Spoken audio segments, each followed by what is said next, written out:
Hi, I'm Ms. Patel, a K-8 principal here at Bartlett Canyon Academy. And we have a good problem this year. We have many more students enrolled.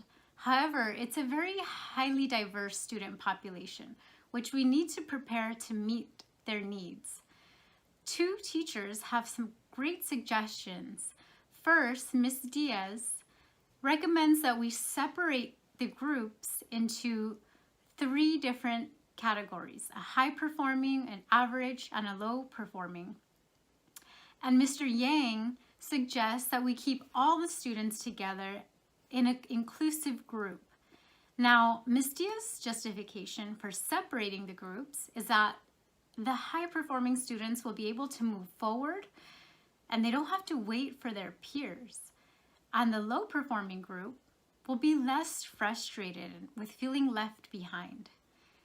And Mr. Yang's justification for having a fully inclusive group is that the students will be able to appreciate their differences in their abilities and their characteristics.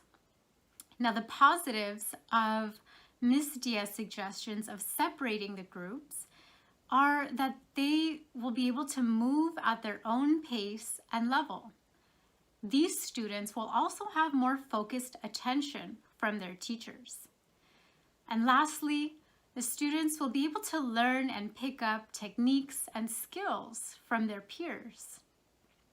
The negatives about separating the groups is that there will be a culture of competition, and possibly the high-performing students will feel overly confident and a lack of their multiple perspectives from their peers, since their group will be small and just limited to the students that are at their level.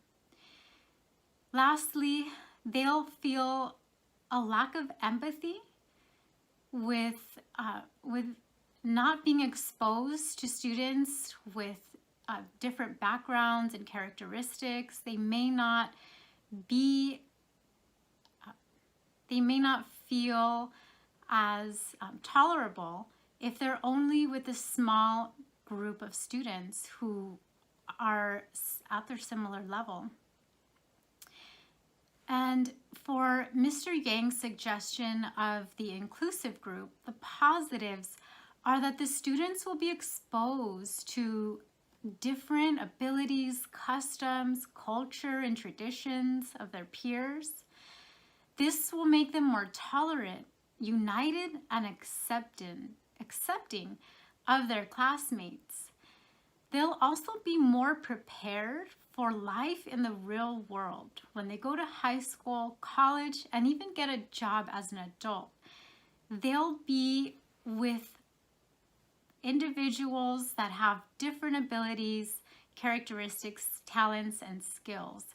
And having an inclusive classroom at a young age will prepare them to be in that environment. The negatives of having an inclusive classroom is that some of the lower performing students, they might feel self-conscious to ask questions, and their peers will grasp information easier and quicker, which might leave them feeling left behind. Next is that they'll have less focused attention from their teachers. The age level of children changes with their needs. So if we start these inclusive classrooms early on, students will be able to build empathy that they need in early childhood to be able to be tolerant and accepting and inclusive. When they're older, they will have a completely different set of needs that require all of their classmates to have a healthy social, emotional well-being. So I have decided Mr. Yang's suggestion of an inclusive group will work perfect here at Bartlett Canyon Academy. Thank you.